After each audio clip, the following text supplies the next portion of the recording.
Hi guys, I'm Chantal with Growing Up Without Borders. Today I'm going to share with you one of the safest countries to be in during the coronavirus and why it is the safest country to be. Probably is one of the top countries to live in the world as well.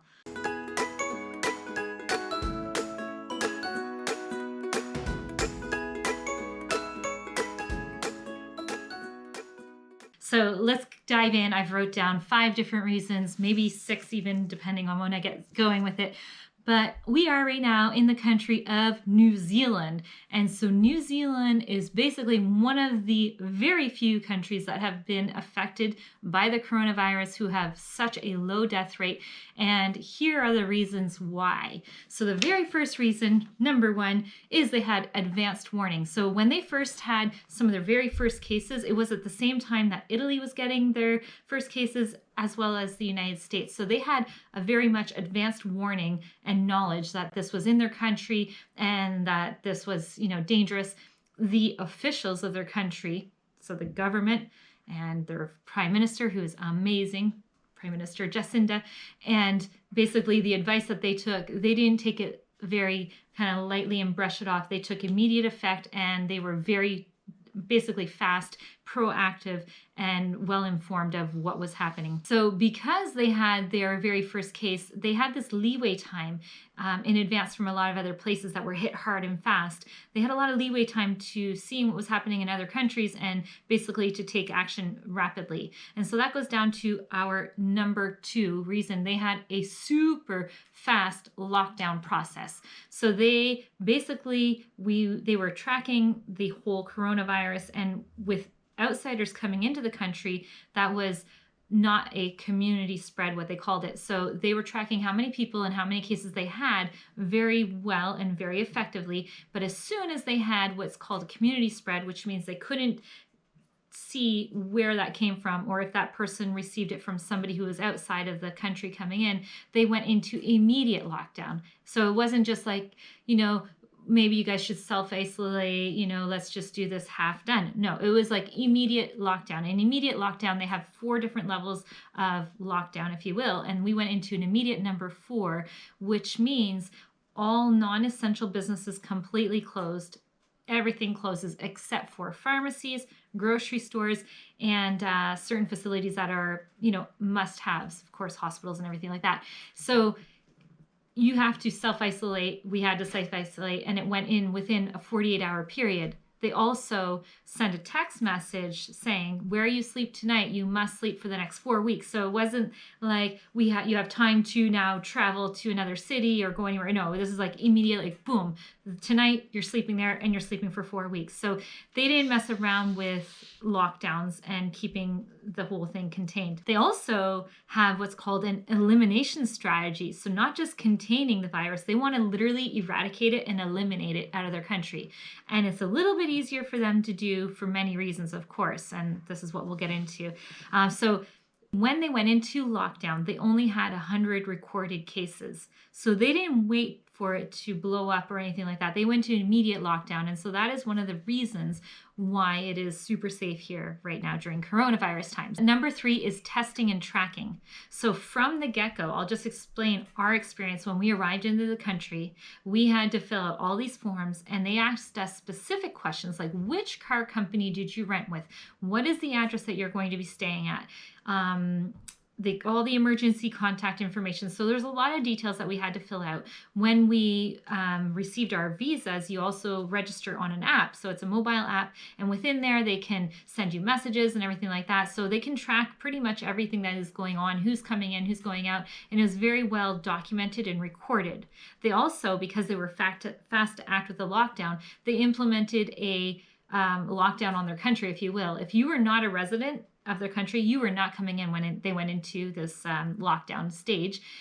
So only residents of the country can come in with strict rules too. I've heard of people who didn't get their work visa renewed while they were not coming back into the New Zealand, in any of their islands. So they only have 4.8 million people that they were testing and such here. So the country is very small. The population here is extremely small. So for example, the same amount of testing that's right now being done in the United States is basically the whole population here. So it's a lot easier to contain something when there's a lot less numbers, just obviously, right? Their prime minister is amazing. So she just said something the other day, which was brilliant. Everyone's on to technology and doing everything high tech and everything. But she said, guys, look, take out a journal and write down where you've been, what you're doing, who you're in contact, because it's sometimes hard to remember, where was I last Tuesday with who? This is for when things start to open up. I'm not talking about now because we are still not able to move around or anything, but when things go to a level, let's say 2 and level 1, we'll start tracking that so that you know. So there's no like, oh, let's put like, turn all the phones and track everybody, or wear a bracelet so that we can track you like they're doing in China. Maybe it'll get to that point. I don't know. But for now, this is a smart idea. Like, just keep a journal. So if ever you get sick, you can say, oh, on Tuesday I was in touch with this person, on Wednesday with this person, and you have a full record of it all. So they're very smart at tracing, tracking, very high tech. Their prime minister goes on Facebook Lives and does updates, and it just seems more personable. Number 4 is the geographic location of New Zealand. So as most of you know, like, we are way far away from everything. It's so secluded. There are so little amount of flights compared to, let's say, Europe, compared to the United States, or compared to other countries that have just like people coming in and out. Bangkok, for example, people going in and out all the time, crossing through. Well, they don't have that here. So it's just a matter of easier to contain, easier to go into lockdown. There are islands. There's 2 islands, a north and a south, for those of you who didn't know. And so it's just easy to contain compared to a lot of other countries. They have no shared land borders because of that. So there's no in and outs from other countries, by land. So super easy to contain. Let me talk to you a little bit about their strictness too when you're coming into this country. This is on a side note, but this is one of the reasons I think they are just so well at having everything controlled and all the minute little details. So on the sheet when we were coming in, the border officer, first of all, you fill it out by yourself, but then the border officer actually goes through each and every question with you to make sure you're actually, really for sure about what you've said. So it's like, do you have hiking boots? Are you sure you don't have hiking boots? Well, are they maybe running shoes that are kind of like a boot? Like really asking us. We're like, no, we don't. Which might seem strange for coming to New Zealand without hiking boots. But we were coming from 40-degree weather with flip-flops and 1 pair of running shoes. So we did not have hiking boots. But they were asking, do you have a tent? Do you have like hiking sticks? Like all these funny questions. And we were like, seriously, why is that? And basically, in certain countries, if you're touching the earth, you could be bringing, I don't know, maybe pollinated seeds from other countries in. Maybe it's for GMO purposes, like Monsanto seeds. Who knows? Or it could be just, things in the earth that they don't want cross-contaminating. So whatever it is, but they're super strict. And everything is like a high fine. So if you bring, for example, like an apple into the country, well, you can risk a super high fine for doing that. So everything's very well controlled, very well contained, and easy because they don't have any of their, neighboring countries bordering their land. Number 5 is strict travel controls. So all of this that I just said goes under that category. But they also have strict travel controls in the sense that if you are a non-resident of this country, you are not getting in. And then people who are returning, they were so strict. So anybody coming back from different countries, from Europe, wherever, they went into a straight 14-day quarantine without the ability to go around, or without the ability to, let's say, go to the grocery store first, then go into quarantine. No, it was straight to quarantine so that they can contain and eradicate the virus. The other thing they implemented, and this was like right after we had arrived, was any traveler coming in, regardless, was going into a 14-day self-isolation. Now, I had heard that some travelers had not done that. They went on a helicopter ride, and even the pilot brought them straight to the police station. So good on them. The people are watching out. They have a hotline to call in if people see that people aren't obeying and abiding by the rules. So very much controlled. And I know for those of you watching from the United States right now who are like, we want our freedom, we want our rights. Of course you do. And of course you're right to think that way. And that's what you guys fought for your freedom. That's why the United States exists. It is the land of the free, and all that.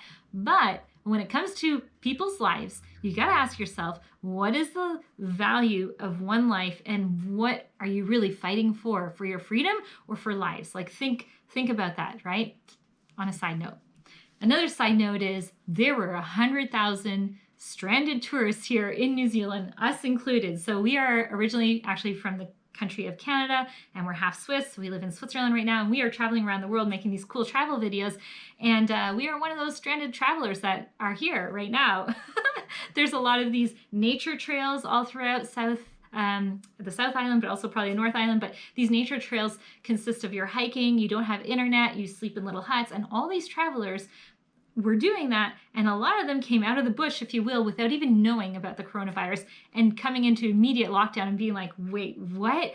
We're going into lockdown. We have no place to stay, no hotels to stay at. So it was just like chaotic for a lot of the travelers. Some only had a cell phone. They didn't even have a laptop to book flights back. They couldn't find flights. If they did find flights, they were like $5,000 to $8,000, up to like outrageous amounts to get home. So a lot of people are still here, still stranded, and that is what it is. So those are like the top 5 reasons I think this country is going to kick butt.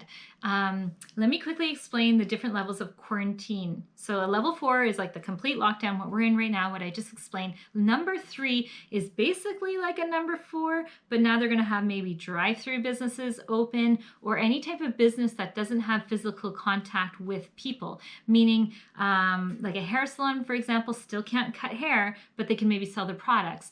Or businesses can start now shipping online and things like that. Whereas before, everything was in complete lockdown. So we might be getting to this level 3 in the next few days. We don't know. There is an announcement, and here it is. So you can get a little insight as to what it is. We are currently in lockdown and are staying there for the next week. From Tuesday morning, the 28th of April, we will move to level 3 and stay there for 2 weeks. Those 2 weeks gives us another cycle of transmission to assess how we are doing. From there, we will move if we can and if we're ready, but only when we're ready and only when it's safe. There you have it in a nutshell. So we are going into a level 2, but only on April 28th. So even though they tested all these people in and around Queenstown and the South Island, they had 0 cases back based on the random tests that they did. And even at that, they are still only going to a level 3 in 1 week's time. So they want to literally eliminate the virus. Now, when they say eliminating the virus, they know that they're not going to get down to necessarily 0 cases, but they will continue to basically test and quarantine and contact trace for anybody who does have the virus. So they are moving extremely slow as far as their lockdown process to get out of this. So it's very interesting. And just to explain to you the difference between level 4 and level 3 is basically somewhat the same as level 4, where you can't very much interact and you still have to stay home, but you're allowed to expand your bubble a little bit to some of your family members and maybe loved ones who are alone.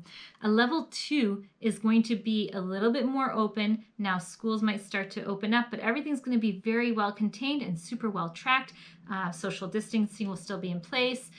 Weddings and such can take place, but only groups of 10. Same for funerals. So there's different levels, if you will, of control. Number 1, it's not like you're out of the dark, because they're still going to have confined borders. No one's going to be allowed in still, probably unless you do the 14 quarantine period. But I think for quite some time, we're going to be seeing this kind of locked down country where no one's going to be getting in. And that's the only way they're going to be able to keep and protect themselves and their citizens from being infected and keep them safe.